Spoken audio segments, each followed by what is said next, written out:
It's My Nerd World, a Star Wars show, and on this week's episode, we got the new trailer for The Acolyte.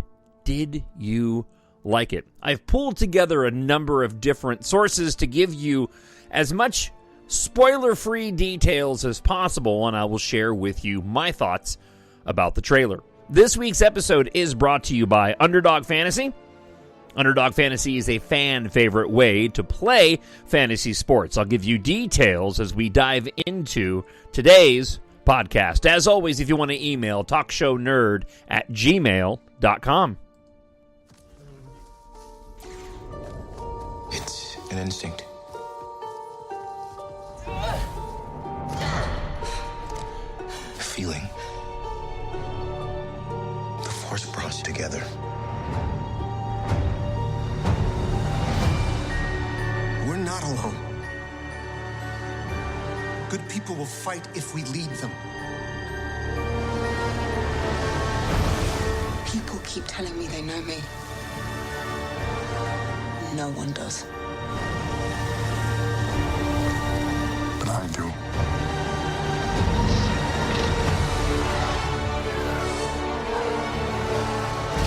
Long have I waited. And now, you're coming together.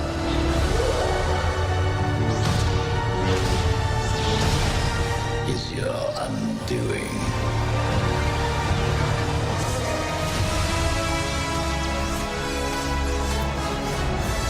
Confronting fear is the destiny of a Jedi.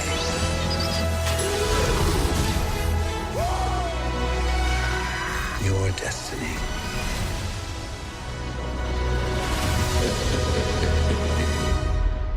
The Force will be with you.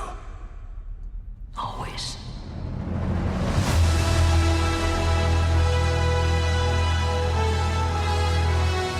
My Nerd World. And welcome to it. I'm your host, Jon Justice, a Star Wars show, and thank you so much for checking out this week's episode. And as I mentioned, this week's episode is brought to you by Underdog Fantasy. Now, this is a sponsor that I picked up with my full-time radio show on Twin Cities News Talk, but I wanted to share it here because whether or not you are an NBA fan, maybe you're looking at the NCAA tournament this week. This is a fantastic way to keep playing even if your bracket gets busted. It's with their Pick'em game. You pick 2 to 5 players to build your Pick'em entry.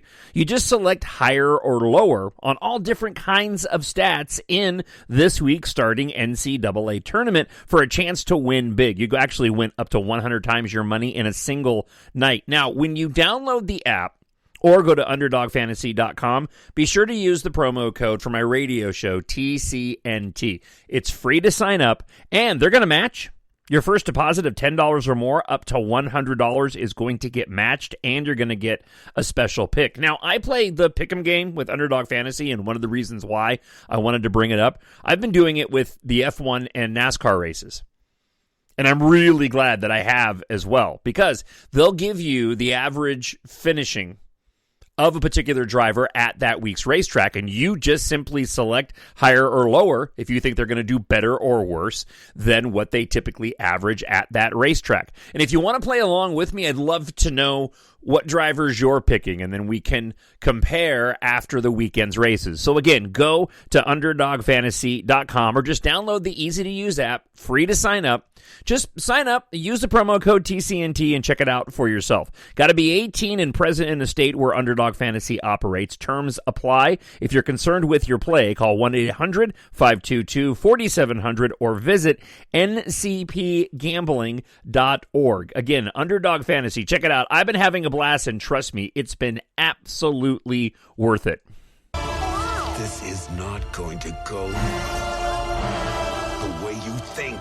So as expected, the trailer, and I'm going to call it a teaser for the sake of the rest of this podcast, for The Acolyte, dropped yesterday. This is the next live-action streaming show, and according to the official listing on Disney+, The Acolyte will release at 9 p.m. Eastern, 6 p.m. Pacific on Disney Plus. That's going to be a Tuesday, so it looks like we're going to get late Tuesday night drops. It'll be available for everybody on Wednesday. Now, this is a show that, since its first announcement, I've been really excited about. It's one of the shows, the live-action shows, that I would say I'm most excited about, or I was most excited about.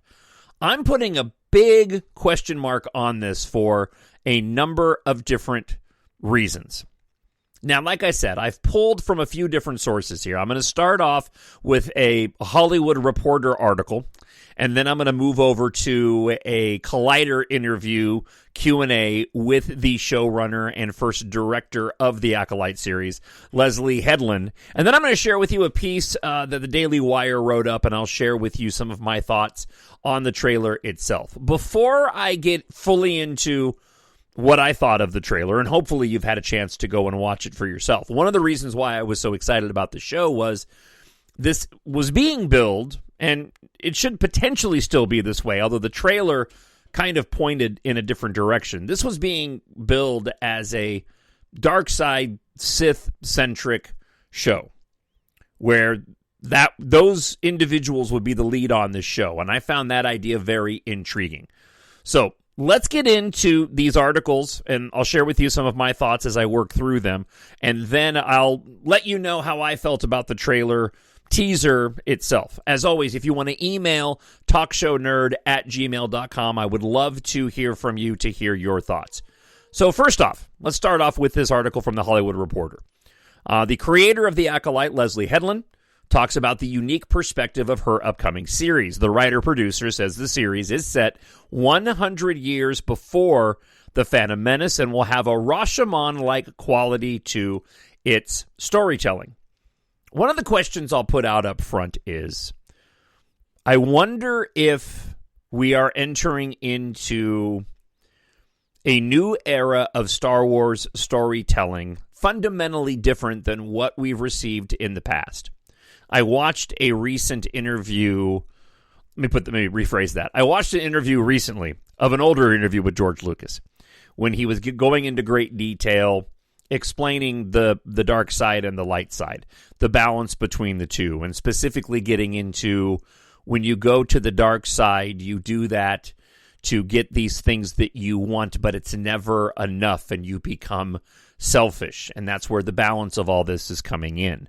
Based off of what I'm reading so far within the description of the show and the teaser, there might potentially be a fundamental shift in the way that these Star Wars movies are told. Now, I'm sure there are those that would argue that shift has already taken place. I don't necessarily agree, but there's been a whole series of books that I am not familiar with relating to the High Republic, which has been telling these Star Wars tales some 1,000 years before The Phantom Menace. The Acolyte is set in the waning days, or waning years, I should say, of the High Republic. Again, I have not gone and read any of those books. From what I've read about those books and that material, is that it is very different from what we typically associate with Star Wars storytelling. Getting back to the Hollywood Reporter interview, Leslie Headland is currently putting the finishing touches on the 4-year journey that started with Lucasfilm boss Kathleen Kennedy buying her overall series pitch in the room. At the time, her hook was Frozen meets Kill Bill, and now the first trailer provides a few more of the puzzle pieces. The Frozen meets Kill Bill aspect, I find it's interesting, because when you look at the description as given by Disney of the show, it seems to be this disconnect between a Jedi Master and his former Padawan.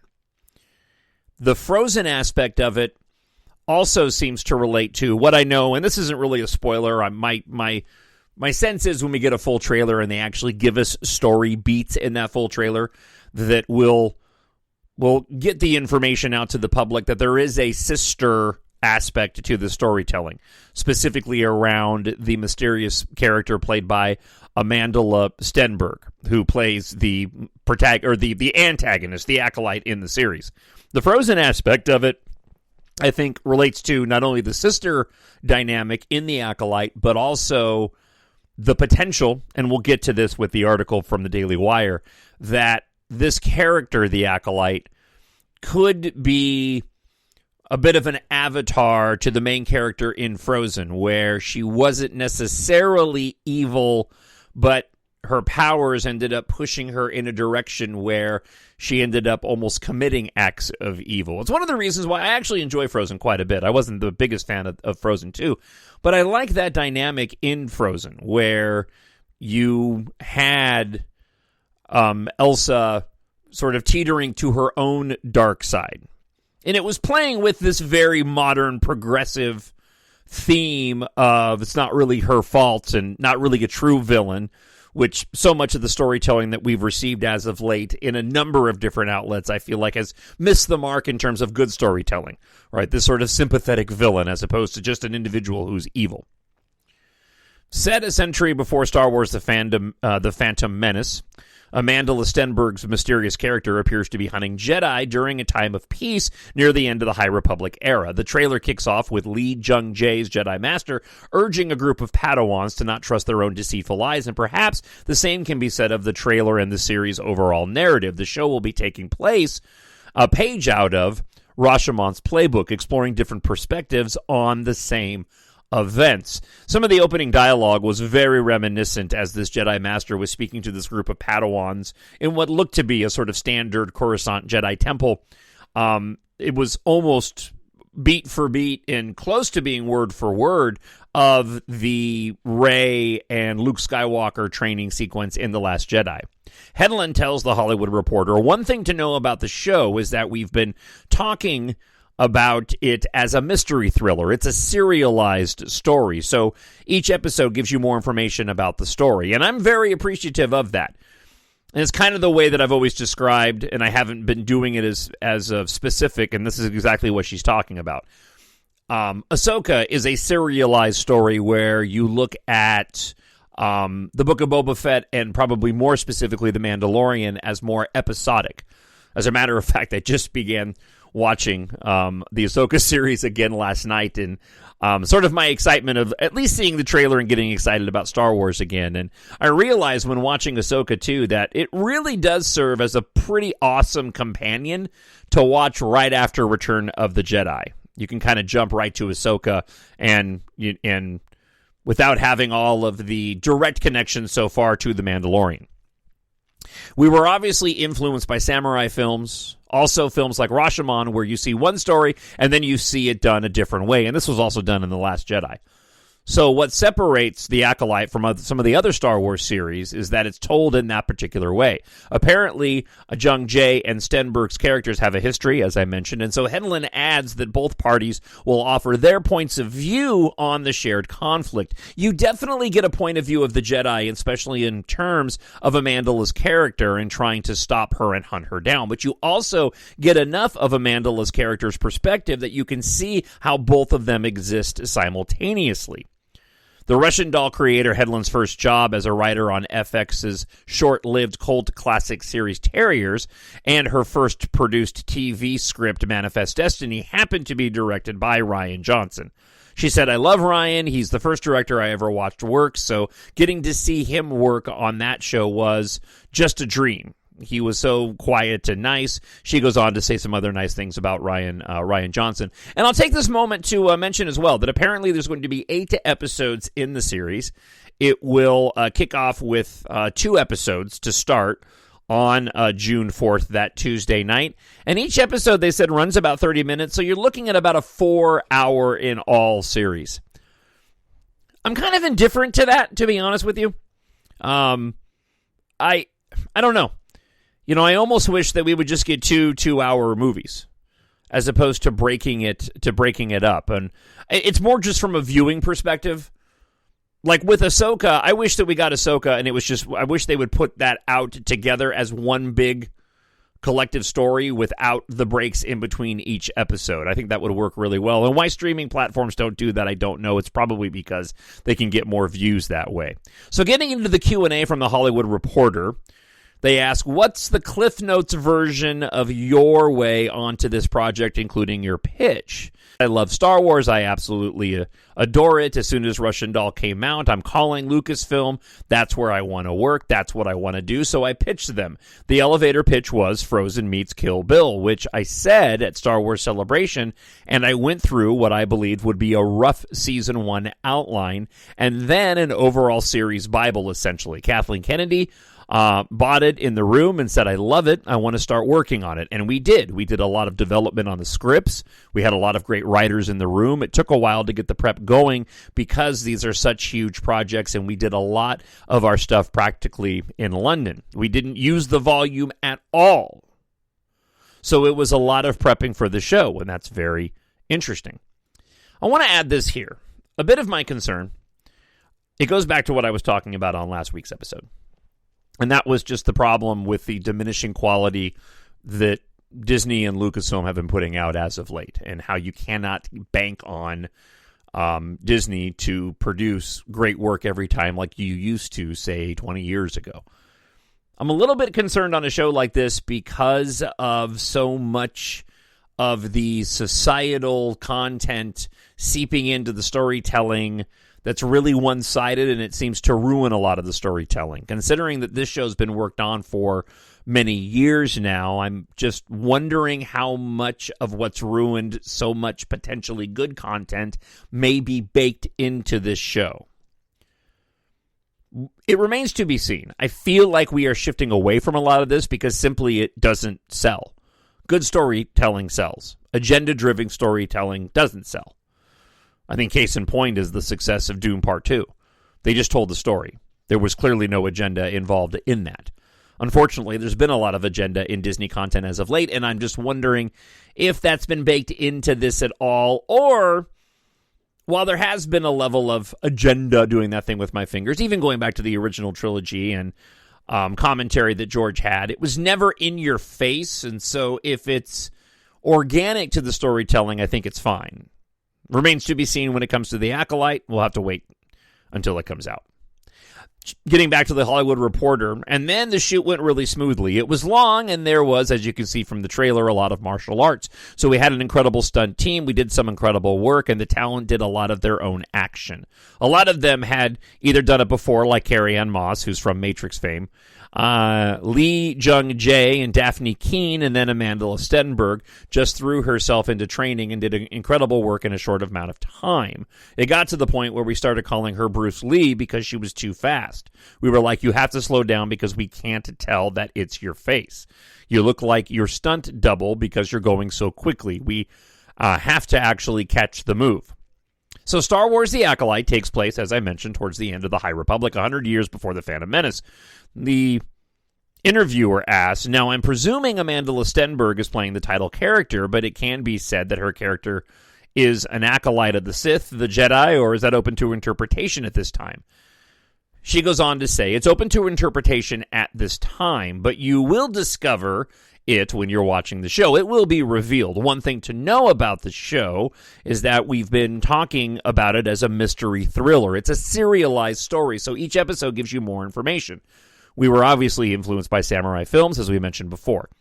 The trailer puts us in Amanda's character's shoes, but it also shifts back and forth to the perspective of the Jedi and how they're reacting to this mysterious entity that's killing them off. Those whose point of view is our anchor here. So, whose point of view is our anchor here? Sorry. What's interesting is that you get both. The way I see Star Wars, the dynamics are either underdog versus institution or institutional threat, or it's father, son, sibling, master, apprentice, father, daughter. There's a familial dispute. So I would say that our show is more on the latter, but it's more about individualized relationships. You're in the headspace of a lot of different characters. People who are good guys can be bad guys, and the people who are bad guys can be good guys. There's a lot of moral ambiguity, which is why Jodie Turner-Smith's line is so important. This isn't about good or bad. This is about power and who is allowed to use it. And that's where, again, my question as to if there's agenda baked into the show comes into play. And this is pointed out in the Daily Wire article that I'll share here momentarily. And I believe, of course, the showrunner goes on to say that the Jedi are a benevolent, well-intentioned institution, but they are an institution where they have amassed all the power. So the question becomes, when did that happen? And since we know where they're headed in the Phantom Menace, what went wrong? What are the cracks in that? So you definitely get the point of view of the Jedi, especially in terms of Amanda's character and trying to stop her and hunt her down. But you also get enough of Amanda's character's perspective that you can see how both of them exist simultaneously, says the showrunner Leslie Headland. Fan service is always a complicated subject in Star Wars, they ask. Some people want to see as many familiar faces as possible, while others prefer uncharted territory. By taking place a century before The Phantom Menace, does that inherently mean that the show won't be loaded with cameos? That's right, but for example, you will see a bit of Vernestra Rowe from the High Republic novels. She was a teen in the novels. She's an adult now. Basically, there are enough Easter eggs if you're a fan of the original trilogy, the prequels, or the Clone Wars. Yeah, I think we can rest assured that Yoda is going to be in this series at some point. That's my point of view. And there's some EU sprinkled in, so you could definitely watch this series without knowing anything specific about Star Wars. But if you're a Star Wars fan, you will notice all of the things we've put in there. Collider's interview was another Q&A. The trailer does a great tease of what the series is about because it's like a teaser, essentially. How much did you work with Disney on marketing? And how much of it was sort of saying to you, here's the trailer. Weirdly, I was very wary, of course, of being like, OMG, I'm going to make some trailer. I was nervous. I had given them a couple of ideas, and I was like, here are some things that I think are interesting. Here are some moments that I think are important narratively to get in there. And then they sent me something back that was perfect. I was absolutely shocked. I guess I shouldn't say that because they're my boss, but I was so in love with what they sent me, and I felt so understood by that. They understood the show. They understood what to pick out in order to properly set up the series, and also give you just enough that you're not giving away too much. All right, so let me stop here and add some of my perspective on this before I get to more of this interview with Collider. Being up front, I was completely underwhelmed by this trailer. There wasn't anything in this trailer that I hadn't seen before in terms of Star Wars storytelling, which is fine. Star Wars is Star Wars, and Star Wars is great. But if you're not giving me anything that's going to add sort of a wow factor in terms of a shock or surprise of things I haven't seen before, then I would hope at least the teaser would give me something that is going to spark a wow factor. What it sounds like with Leslie Headland talking about this trailer is knowing the story beats, having written the story, the trailer is going to have a lot more meaning because she knows that those moments in the trailer are very important moments. But as a viewer, having no idea what the story is, those moments mean nothing to me. So somebody walking through a doorway and waving her hand, somebody doing the quick, J.J. Abrams head turn and making a comment, the narration, okay, seeing a ship crash, that's cool. Seeing a ship traveling towards a planet, okay. Seeing the red lightsaber at the end of the trailer going flying through and hitting the trees. I've seen that before, but with Rey at the beginning of The Rise of Skywalker. Disney, Lucasfilm, I wish that they would stop treating these teasers like you've got to hide every single aspect of it. We're past those days. We're past those days of having those, no, I am your father moments. We are in a world now, and I know this is supposed to be catering to a new generation of Star Wars fans. There's a younger generation of Star Wars fans that are growing up being exposed to Star Wars for the first time because they're watching the New Jedi Adventures, which is based in the High Republic era, or they're reading the High Republic novels. Disney and Lucasfilm are doing a very good job of attempting to, let's say that they are doing a good job in producing content to bring about a new generation of Star Wars fans within this High Republic content. But we need to get away from this idea of we have to keep everything shrouded in mystery and give us something. We are in a world now where we watch reels on Facebook and stories on Instagram and TikTok videos where you just get a snippet, but those snippets give you enough little content that you actually have content, just average individuals providing content that know the power of providing something compelling within a 30-second period of time. So the trailer, I'm like, okay, but it didn't wow me in the least bit. And to me, that's a failure in the understanding of those that are creating this and promoting this product to still be of the mindset that we have to keep all of this shrouded in complete mystery. I know the next trailer that we'll get will have story beats to it and will become a little bit more compelling. But this is old school, and for me as a fan, it's just not working anymore. Now, listen, I'm looking forward to the series. I watched the trailer again a moment ago, right before I started the podcast, and watching it up close on my bigger laptop computer with the sound up and really getting into it and kind of letting it wash over me. I was like, okay, I enjoyed this more than the first few viewings, and maybe I'll watch this a few more times. But there wasn't anything in the trailer that really made me go, wow, or I thought was overly compelling at all. And I feel like that was a mistake. If you are a casual Star Wars fan and you watch that trailer, I don't think that you're going to be like, I can't wait to watch it. I really, really don't. All right, getting back to the Collider article. They say the trailer does a great tease of what the series is about. I completely agree. I completely disagree. I don't think you really get a vibe at all. We know that there's somebody out there killing Jedi. That's a dark side person, but okay. This isn't anything, again, that I haven't seen before in storytelling in the Clone Wars. How much work did you do with Disney marketing? Oh, I'm sorry. We already went through all this. I didn't erase the... I already went through that aspect of it. All right, let's get to the next part. In the trailer, there's a line, someone is killing the Jedi, it doesn't make sense. What can you tease about that line? Leslie Headland says, well, I think it's really difficult to defeat a Jedi. It doesn't make any sense. Who can do that? Who would be powerful enough to kill a Jedi? Especially at the height of their power. And I would consider this to be the height of their power because in The Phantom Menace, they're not sensing the Sith presence to the point where they don't know what Palpatine's presence is doing or even what his intentions are. So I would say that as you move further back, I think you get the Jedi at the height of their power. So it doesn't make sense because who would be able to do that? There's a great shot in the trailer of all these Jedi lighting up their lightsabers getting ready for a fight. Is that a one-off in the series? What can you tease about the fight? Because I think fans are going to go crazy when they see that. I think I could say about that without spoiling anything is that when I was thinking about the Jedi in this particular era, I thought that they wouldn't pull out their lightsabers very often in this era. There aren't battle droids to fight. There isn't a dark saber. It exists at this point, but it's definitely not around.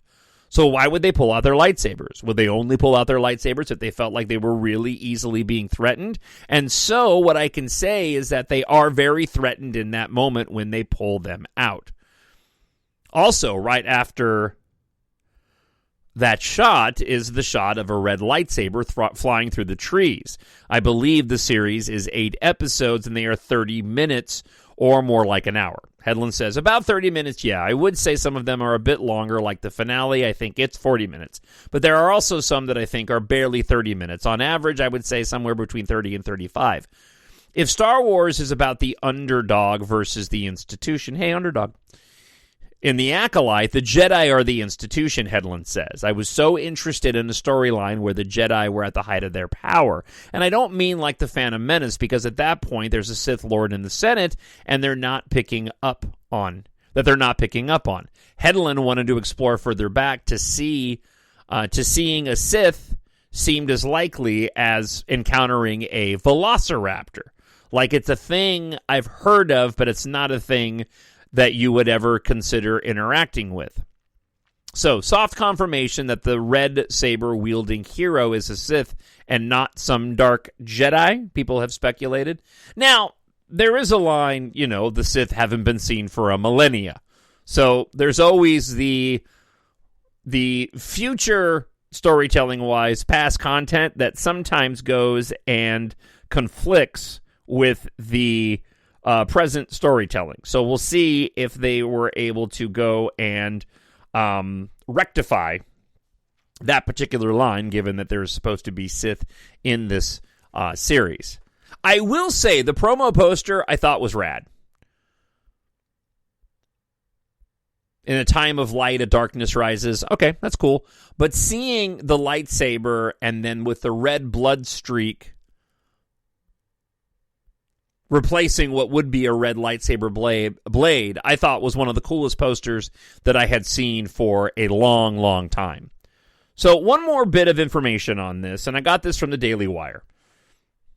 Leslie Headland, director of the new Acolyte, said she wanted to challenge the story about good guys versus villains, and that hers is a story about power. And again, this is where, handled correctly, this could be good, but not handled correctly, and we could have some issues.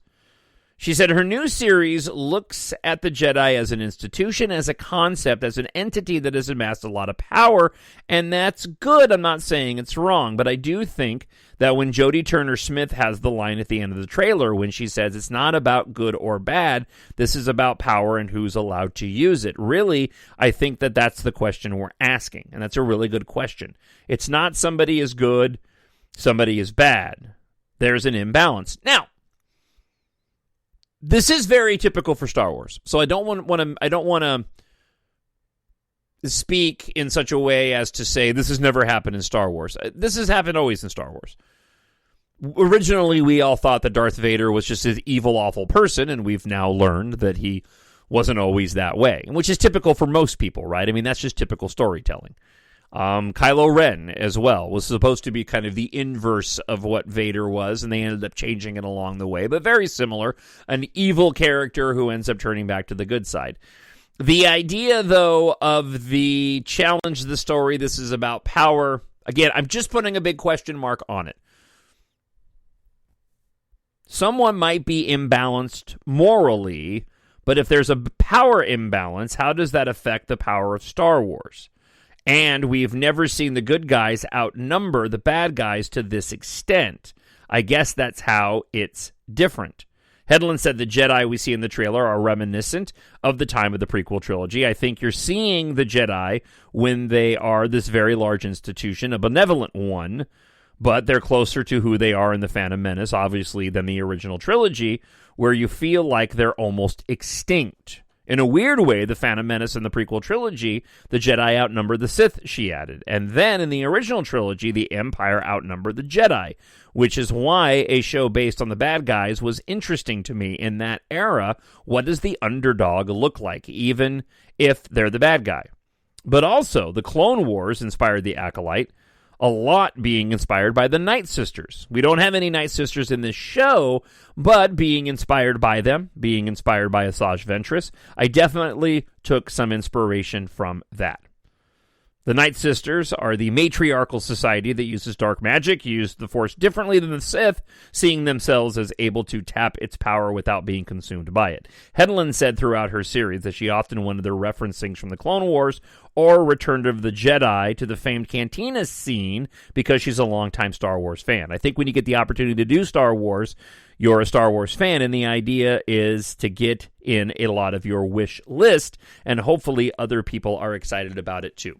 So far, I'm not seeing anything in this that is making my alarms go off in terms of agenda being in the story.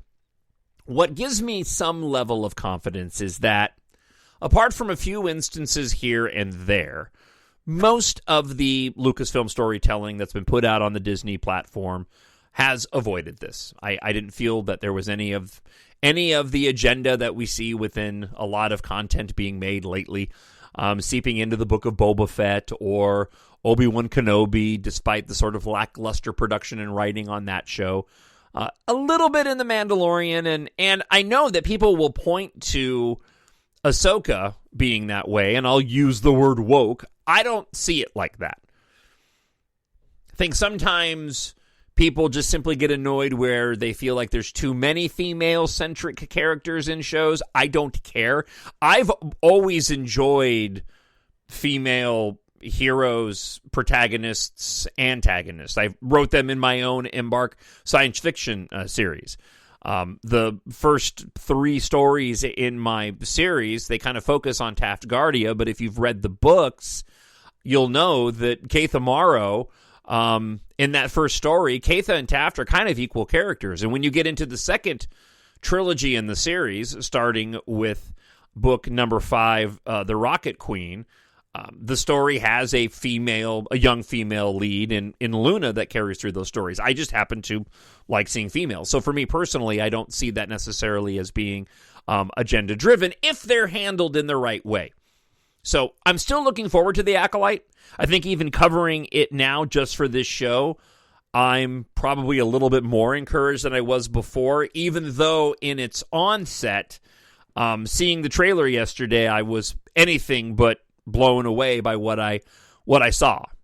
It's new Star Wars. I'll always be excited for new Star Wars. I'd like to see Disney go and return to a place where people can trust the content and know they're going to get good content and not agenda-driven content. Hopefully they've turned a corner in that regard, but that remains to be seen. As always, what do you think? TalkShowNerd at gmail.com. Drop me an email. I'd love to hear your thoughts. Now, I do want to talk a bit of non-Star Wars news. I've got something that just dropped in the middle of when I was recording the podcast. When I found you,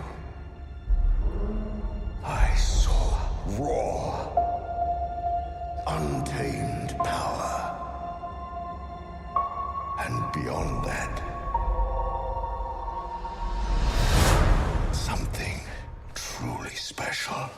So we're getting a new Alien movie. I'm a big fan of the Alien franchise. If you've never watched the David Fincher director's cut of Alien 3 and you didn't like the original Alien 3, you're doing yourself a disservice. The Alien 3 director's cut is quite an interesting film. Borderline good. Certainly had my problems with Resurrection, especially with the newborn at the end of Alien Resurrection. There are some really fun moments in that movie, but overall it's a bit of a disappointment. But I love Prometheus. Loved Covenant as well. Alien Romulus coming out in theaters on August 16th, directed by Fede Alvarez, did Don't Breathe and The Evil Dead, produced by Ridley Scott. Now, I know quite a bit about this movie already. I'm looking at a teaser poster. Very interesting. It's just the alien font, Alien Romulus, black and white poster with the lower half of a xenomorph at the very top of the screen, drooling the xenomorph drool that he does. So just a quick synopsis of what the story is, just because I've been following along. I believe it takes place after. It's within the first 2 movies. It's within the timeline of the first Alien and Aliens. I think it actually takes place right after Aliens. Distant planet, a group of individuals living in poverty on a desolate, remote planet. They decide that they are going to escape from the planet. They're able to commandeer a ship, and they head on up to a space station. That space station is called Romulus. The space station Romulus is owned by Weyland Yutani that is conducting experiments, and this is where you get your xenomorph alien story. From what I've heard, it sounds very interesting. Has some connections to the previous films, and I'm very much looking forward to it. I thought it was only coming out on Hulu, so I'm very excited to see that with this teaser poster, which means there's probably a trailer on the way soon, that this is coming out in theaters. So that has me very, very excited. TalkShowNerd at gmail.com. Again, thank you so much for checking out the episode this week. And just a quick reminder of a sponsor that I picked up for my weekly radio show on Twin Cities News Talk. Do me a favor and go download the easy-to-use mobile app for Underdog Fantasy. It's free to sign up. Use the promo code TCNT. You can also go to UnderdogFantasy.com. And if you watch your NASCAR races, again, it's a lot of fun. I've been playing every single week since I first got this sponsorship. They'll match your first deposit of $10. Up to $100, they will match what you put in. You can give it a spin. And like I said, I'm a complete novice when it comes to fantasy sports. And With just a few minutes being on the app, I immediately knew how I was going to play.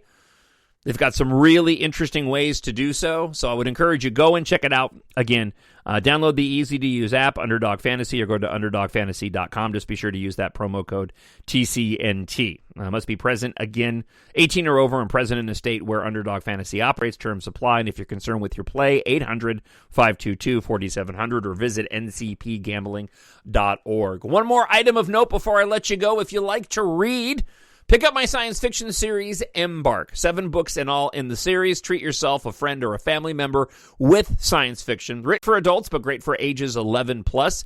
Available in ebook, Kindle Unlimited free, hardcover, paperback, and audiobook at Amazon.com or mynerdworld.net. Follow a ragtag squadron of pilots and one reluctant hero on a journey of survival as they fight for their future far from Earth. With interstellar travel possible, pilot Taftgardia prepared to travel to distant worlds.